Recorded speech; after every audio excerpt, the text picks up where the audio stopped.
प्रिय भक्तों, मैं आज आपको साक्षी गोपाल जी की कहानी सुनाती हूँ। ये कहानी आज की नहीं है, कलयुग की है। सतयुग, त्रेता और द्वापर युग की नहीं, कलयुग में ही ऐसी सत्य घटना हुई है। ये बिल्कुल सच्ची कहानी है। एक गांव में एक वृद्ध ब्राह्मण थे। उनको तीर्थ यात्रा करने की बहुत इच्छा हो रही थी, लेकिन उनके बेटे उनका साथ नहीं दे रहे थे। उन्होंने बेटे से कहा भी कि मुझे तीर्थ यात्रा कराने ले चलो, लेकिन बेटे ने अपनी असहमति जताई क्योंकि वो अपने काम काज में व्यस्त थे। तब फिर वृद्ध ब्राह्मण ने सोचा कि मैं गांव के किसी लड़के से अपना ये काम करवा लेता हूँ।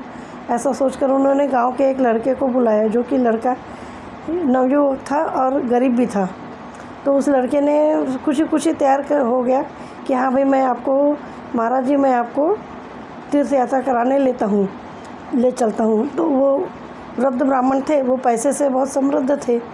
तो उन्होंने कहा कि हाँ बेटा, चल मेरे साथ में, तू मुझे तीर्थ यात्रा करवा दे। तो दोनों मिलकर तीर्थ यात्रा करने निकले और सभी तीर्थों का भ्रमण करते हुए वो लोग आखिर में वृंदावन आए।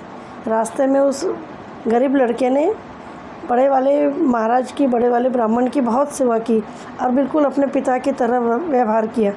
तो जब वो लोग दर्शन के सब तरफ के दर्शन करते हुए आए, तो वो लोग आखिर वृंदावन आए। वृंदावन में बड़े वाले जो ब्राह्मण थे, उनकी तबीयत बहुत बिगड़ गई थी। तो छोटे ब्राह्मण ने उनकी बहुत देखभाल की, बिल्कुल अपने एक पिता की तरह उनकी देखभाल की। तो वो बड़े वाले ब्राह्मण जो थे वो बहुत खुश हुए और उन्होंने कहा, तूने मेरी बहुत सेवा की है, मैं तुझे क्या दूँ? तो उन्होंने कहा, महाराज मैं तो बहुत गरीब हूँ, आपसे क्या मांगूँ? मुझे कुछ भी नहीं चाहिए, आप खुश हो इतना मेरे लिए काफ़ी है। तो उन्होंने कहा, नहीं, ऐसा करते हैं, तूने मेरी इतनी सेवा की है तो मैं इसके बदले मैं तुझे, मेरी एक लड़की है, दिखने में सुंदर है और बहुत ही अच्छी लड़की है, सुशील है, मैं अपनी लड़की की शादी तेरे साथ में करवा दूंगा और तुझे बहुत सारा धन संपत्ति भी दूंगा। लड़के ने कहा, महाराज आप भी कहते हो, लेकिन आप करोगे नहीं, क्योंकि मैं तो एक गरीब ब्राह्मण हूँ। यदि कल को आप इस बात से नट गए तो क्या होगा? उन्होंने कहा, नहीं, मैं इस बात से हटूँगा नहीं, क्योंकि मैं तो गोपाल जी के मंदिर में गोपाल भगवान को साक्षी रखकर कह रहा हूँ कि मैं अपनी बेटी की शादी तेरे साथ में करवा दूंगा। नवयुवक मान गया और उसके बाद में वो लोग घर चले गए। घर जाने के बाद में जब ब्राह्मण अपने घर पहुँचे तो उन्हें लगा कि ये तो गरीब लड़का है, मेरे बेटे और बहू, इसके साथ में अपनी शादी, मेरे बेटे, बहू और मेरी पत्नी इस गरीब लड़के के साथ में अपनी बहन की शादी, मेरी कन्या की शादी नहीं होने देंगे।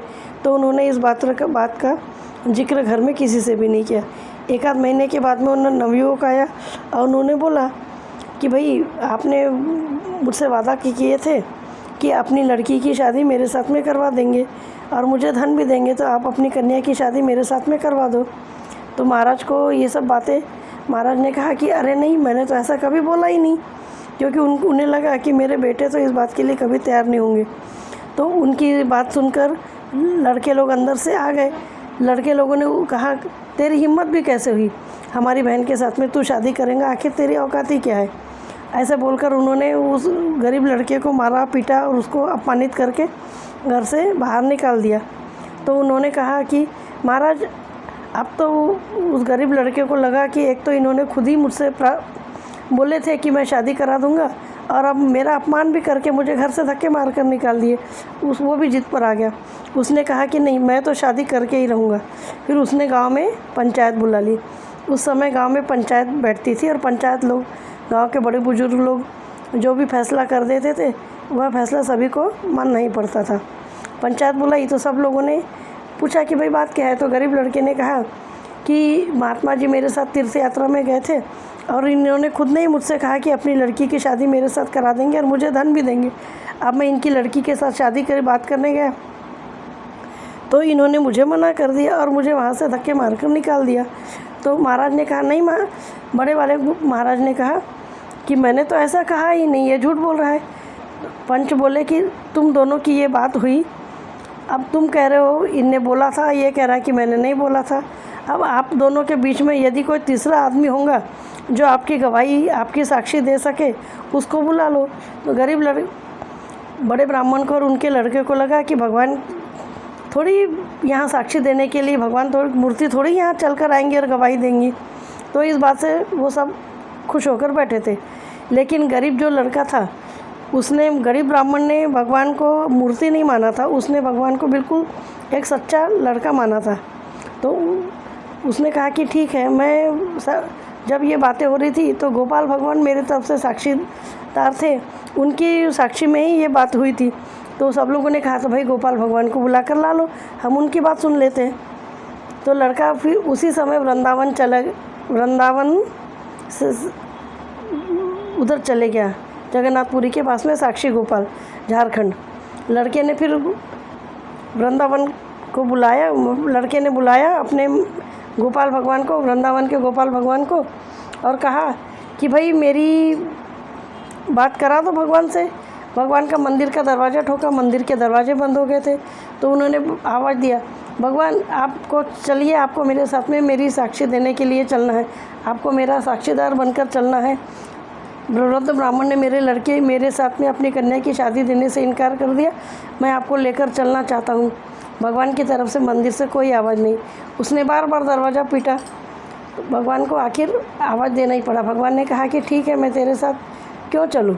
उसने कहा महाराज, आपके सामने ही मेरी बात हुई थी, मेरी और उस ब्राह्मण की बात हुई थी कि वो अपनी कन्या की शादी मेरे साथ में करा देंगे। अब वो नहीं बोल रहे, तो आपको मेरे समक्ष मेरे साथ में गवाही देने के लिए चलना ही पड़ेगा। भगवान ने कहा देखो भाई, हम चलेंगे तो, लेकिन मुझे खाना पीना खिलाते हुए ले चलना पड़ेगा। उसने कहा हाँ महाराज, मेरे पास जो कुछ भी है मैं आपको खिलाते पिलाते हुए ले चलूँगा। तो भगवान ने कहा और एक बात और है, तुम आगे आगे चलना और मैं तुम्हारे पीछे पीछे चलूँगा। लड़के ने कहा मुझे पता कैसे चलेगा कि आप मेरे पीछे पीछे आ रहे।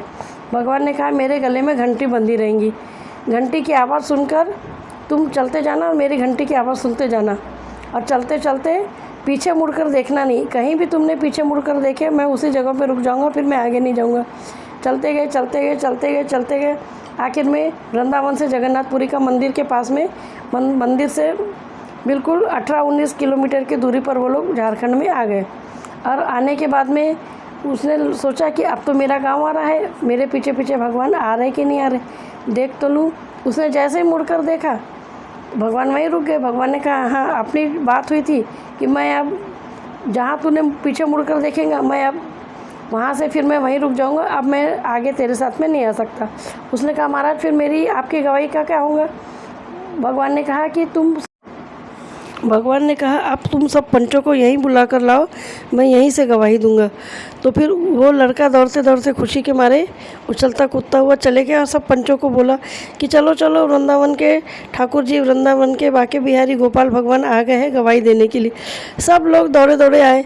तो सब लोगों ने देखा कि उसको, जो से गाँव बड़ा ब्राह्मण था, उसको और उसके लड़के को लगा कि कहीं भगवान भी गवाही देने आएंगे, झूठ कह रहा है। आकर देखा तो सही में भगवान थे। भगवान ने कहा, सब पंचों ने पूछा तो भगवान ने बोले कि हाँ, मेरी साक्षी में ही ये बड़े वाले ब्राह्मण ने कहा था इस लड़के से कि मैं अपनी बेटी का शादी इस लड़के के साथ में, तुम्हारे साथ में करा दूंगा और इसे धन भी दूंगा, ऐसा इस बड़े ब्राह्मण ने कहा था। तो भगवान ने बोले कि अब इस लड़की की और ये इस बच्चे की, इस जो ब्राह्मण है, छोटा ब्राह्मण, इनकी शादी अभी मेरे सामने ही कराओ।